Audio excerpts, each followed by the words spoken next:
नमस्कार दोस्तों, मैं हूं ममता तिवारी और आप सभी का स्वागत करती हूं मेरे चैनल ममताज वे में। कैसे हैं आप सब? तो ये बताने के लिए कमेंट बॉक्स में जय माता दी हमेशा की तरह ज़रूर लिखिए। तो चलिए दोस्तों, आज हम इस वीडियो में जानेंगे, आप लोगों के बहुत सारे महत्वपूर्ण सवाल हैं जो सभी सवालों को मैं लिख कर रखी हूँ। जैसे कि आप लोगों का सवाल है, दीदी जो भगवान को हम प्रतिदिन प्रसाद चढ़ाते हैं वो क्या पूरा प्रसाद हमें उठा लेनी चाहिए या कुछ प्रसाद हमें छोड़ देनी चाहिए? शाम को संध्या के समय बच्चे नाश्ता मांगने लगते हैं, पति आ जाते हैं ऑफिस से, तो कैसे दें नहीं दें? और आप लोगों का सवाल है कि जैसे कि शाखा पोला पहने और छुतिका पड़ गया है तो क्या उस शाखा पोला को फिर हमें क्या करनी चाहिए? अगला आप लोग का सवाल है, दीदी गुरुवार के दिन साबुन से बर्तन कैसे धोएं? सब कुछ मैं आपके साथ शेयर करूंगी। ध्यान से वीडियो को सुन लीजिएगा, एक के बाद एक सभी प्रश्नों के उत्तर आज हम इस वीडियो में जानेंगे। तो आप लोग बने रहिएगा मेरे साथ मेरे चैनल पर। अगर आपको मेरा वीडियो पसंद आता है तो प्लीज़ आप मेरे चैनल को सब्सक्राइब कर दीजिएगा, बेल आइकन को प्रेस कर दीजिएगा, जिससे कि मेरे वीडियो के नए नोटिफिकेशन आप लोगों के पास सबसे पहले पहुंचे। तो चलिए शुरू करते हैं और सभी महत्वपूर्ण बातें जान लेते हैं। लोगों से सबसे पहले कहना चाहूँगी कि देखिए, मेरा थोड़ा सा गला ख़राब हो गया है। आप लोग बहुत ज़्यादा फिक्र कर रहे थे मेरे लिए, दीदी आप अपना ध्यान रखिएगा, आपका तबीयत ख़राब हो गया। तो देखिए, तबीयत तो बहुत ज़्यादा नहीं ख़राब हुआ है भगवान के दया से, लेकिन गला थोड़ा सा बैठ गया है, पता नहीं किस कारण से हो गया है।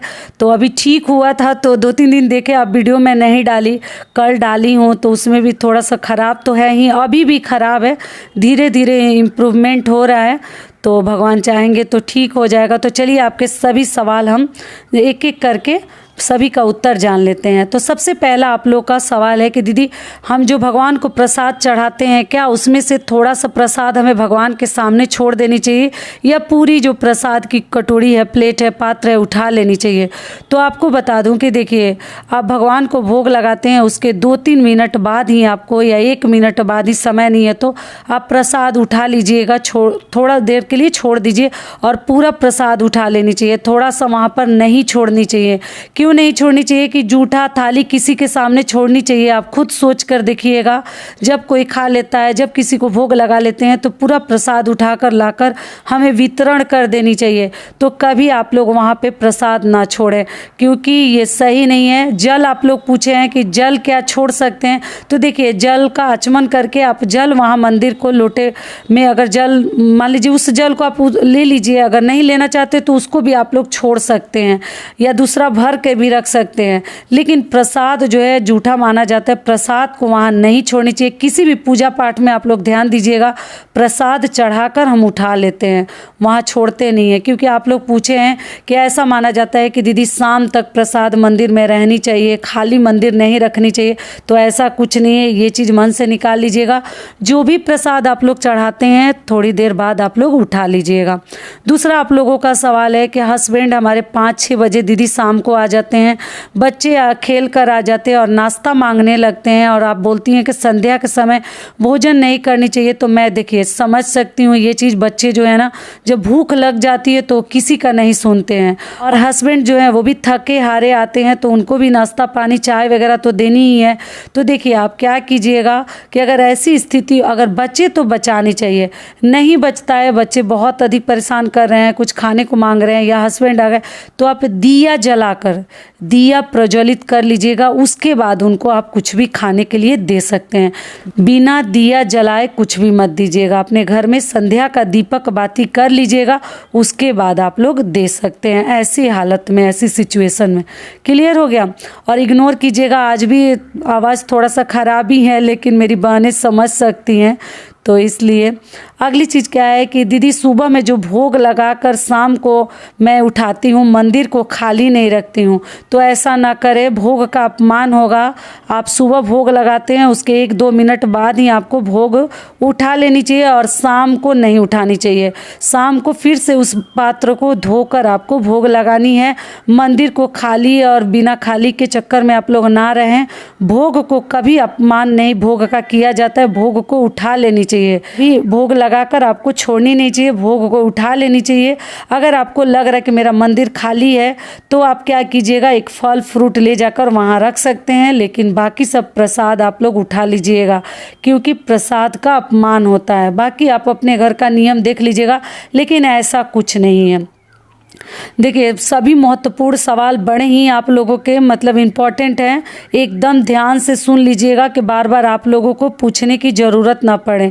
तीसरा आप लोग का सवाल है कि दीदी भगवान का जल कब हटाएं। तो देखिए, बता चुकी हूँ कि जल जो है आपको शाम को भी हटा सकते हैं धोने के समय, मतलब बर्तन धोकर फिर से भोग लगाना है तो, लेकिन प्रसाद उठा लीजिएगा। जल शाम को भी हटा सकते हैं, और सुबह भी चाहे तो उस जल को आप लोग इस्तेमाल में ले सकते हैं। दूसरा जल भर कर रख दीजिए, क्योंकि मंदिर में जल भरकर रखनी चाहिए, खाली नहीं रखते हैं। पांचवा प्रश्न आप लोगों का है, दीदी छूतिका पड़ा था हमारे घर और हम गलती से शाखा पोला पहने रह गए तो उसका क्या करें।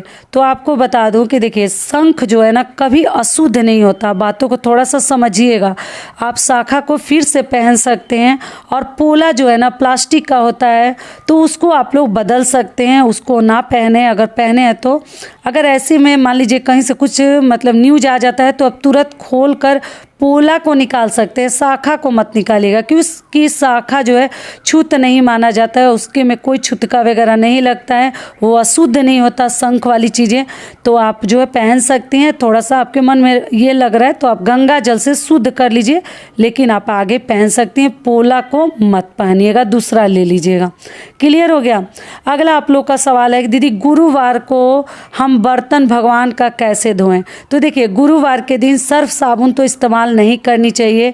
आप जो भी व्रती हैं तो उन्हें तो और भी ध्यान रखनी चाहिए। घर के बाकी लोग अगर नहीं भी रखते हैं, रखनी तो सबको चाहिए, लेकिन मान लीजिए अगर नहीं रख पाते हैं तो व्रती को सबसे अधिक ध्यान रखनी चाहिए। जो भी गुरुवार का व्रत करते हैं तो आप पीताम्बरी से बर्तन धोएं, सर्फ साबुन का इस्तेमाल ना करें, ठीक है। पीताम्बरी से बर्तन अच्छे से साफ होते हैं पूजा पाठ के।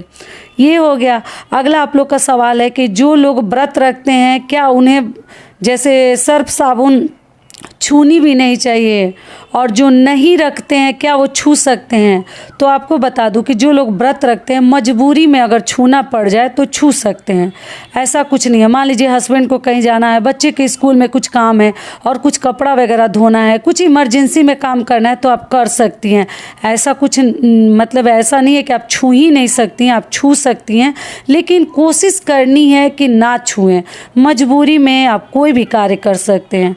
और जो लोग व्रत नहीं रखे हैं, जैसे घर के परिवार के बाकी सदस्य के बारे में आप लोग पूछे हैं, तो देखिए बाकी सदस्य को भी साबुन सर्फ का इस्तेमाल उस दिन नहीं करनी चाहिए। अगर बचने लायक है तो ज़रूर बचाइए, नहीं बचने लायक है तब आप लोग इस्तेमाल कर सकते हैं, करनी तो नहीं चाहिए। लेकिन व्रती जो है वो अपना कपड़ा जो है, महिलाएं घर की हैं जो लक्ष्मियां हैं, उन्हीं के नियम धर्म से घर को आगे बढ़ना है, तो वो चाहे तो उस दिन ना छुए। बाकी मान लीजिए हस्बैंड डिफेंस में है, फौज में है, या उन्हें ऑफिस जाना है, नहीं बच सकता तो ठीक है, वो लोग सेविंग कर सकते हैं, सर्फ साबुन इस्तेमाल कर सकते हैं, साबुन वगैरह शैम्पू वगैरह।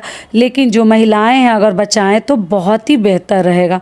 उनका अगर ड्रेस वगैरह धोना है हस्बैंड का, बच्चे का, तो आप धो सकती हैं मजबूरी में, लेकिन अपना मत धोइएगा। क्लियर हो गया।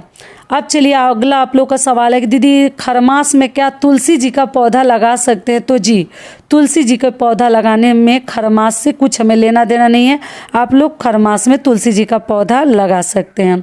और दोस्तों आप लोग से एक छोटी सी रिक्वेस्ट है, अगर वीडियो पसंद आता है तो चैनल को पक्का सब्सक्राइब कर दीजिएगा और वीडियो को लाइक कर दीजिएगा, क्योंकि आपके एक लाइक से हमें बहुत अधिक हिम्मत और प्रेरणा मिलती है, तो ज़रूर कर दीजिएगा।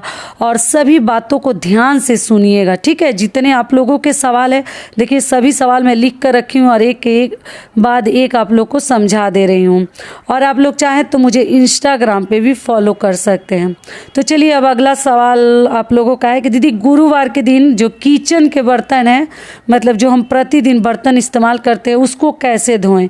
तो देखिए मजबूरी में हम जो है बर्तन को तो धोते ही हैं विम जेल से, या जो भी आप विम का सर्फ ये सोप वगैरह आता है, तो क्या करेंगे, भगवान सब समझते हैं। अभी कहाँ से हम राख लाएंगे, कहाँ से और भी चीज़ें लाएंगे बर्तन धोने के लिए। बच्चे तो ज़रूर बचानी चाहिए, लेकिन हमारे पास कोई ऑप्शन नहीं है कि हम बर्तन कैसे धोएं, तो मजबूरी में तो विम से ही हम बर्तन धोते हैं।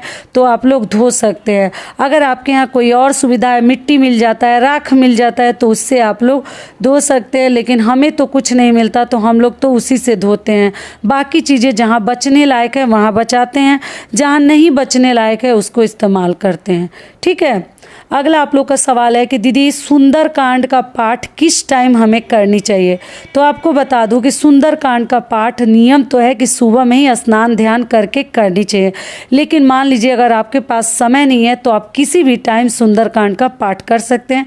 आप सुबह में भी कर सकते हैं, आप शाम को भी कर सकते हैं, आप मतलब 8-9 बजे रात में भी कर सकते हैं। जब समय आपको मिलता है कर सकते हैं, केवल दोपहर में नहीं करनी चाहिए। इधर 11 साढ़े 11 तक भी सुबह में आप लोग पढ़ सकते हैं। अगर जैसा आपके पास टाइम है उस हिसाब से उसके अकॉर्डिंग आपको कार्य करनी है। क्लियर हो गया। चलिए अगला आप लोग का सवाल है कि लहसुन प्याज खाकर क्या सुंदरकांड का पाठ कर सकते हैं। जी, आप लहसुन प्याज खाकर सुंदरकांड का पाठ कर सकती है, कोई टेंशन लेने वाली बात नहीं है। केवल नॉनवेज खाकर उस दिन आप लोग सुंदरकांड का पाठ मत कीजिएगा। बाल धोकर ही पूजा पाठ करें या सुंदरकांड का पाठ करें। ये भी क्लियर हो गया। अगला आप लोग का सवाल है कि दीदी पति घर से जाते हैं तो आप बोलती हैं कि झाड़ू नहीं लगानी चाहिए, लेकिन अगर दूसरा कोई भी जाता है तो हमें नहीं लगानी चाहिए या कैसे क्या करें। तो आपको बता दो, देखिए पति जब जाते हैं तो पहले नियम तो है कि सुबह ही हमें झाड़ू वगैरह लगाकर अपना कार्य जो है झाड़ू वाला तो कर ही लेनी चाहिए, क्योंकि किसी के जाते ही झाड़ू लगाना बिल्कुल शुभ नहीं माना जाता। इस बात का आप लोग एकदम गौर कीजिएगा, इस बात का ध्यान रखिएगा। और दूसरे लोग जाते हैं तो देखिए आस पड़ोस के पड़ोसी घर में आए हैं और वो जा रहे हैं तो आप लगा सकती हैं, कोई दिक्कत नहीं है। लेकिन मान लीजिए अगर आपके यहाँ कोई गेस्ट आए, कोई अतिथि आए हैं और यात्रा पर मतलब अभी जस्ट निकले हैं, तो उनके जाने के बाद भी आपको झाड़ू नहीं लगानी है।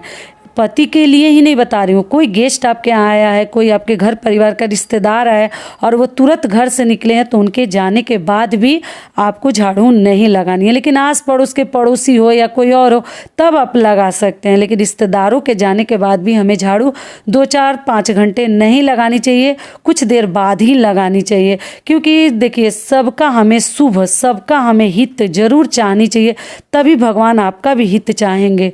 तो हर आदमी के लिए हमें शुभ सोचनी चाहिए, हित सोचनी चाहिए, तो हमारा भी कार्य जो है ना उसी प्रकार से होता है। सारी बातें क्लियर हो गई। जितना आप लोगों ने सवाल पूछा था, देखिए सभी प्रश्नों के उत्तर मैं एक के बाद एक करके दे दी। अब आशा करती हूँ कि सभी बातें आप लोगों को समझ में आ गई होगी। तो ये वीडियो मेरा यहीं तक का था, फिर मिलती हूँ एक नए वीडियो में। तब तक के लिए नमस्कार। स्वस्थ रहिए, सुरक्षित रहिए और जहाँ कहीं भी रहिए खूब खुश रहिए। और वीडियो पसंद आता है तो चैनल को पक्का सब्सक्राइब कर दीजिएगा और वीडियो को लाइक कर दीजिएगा। धन्यवाद।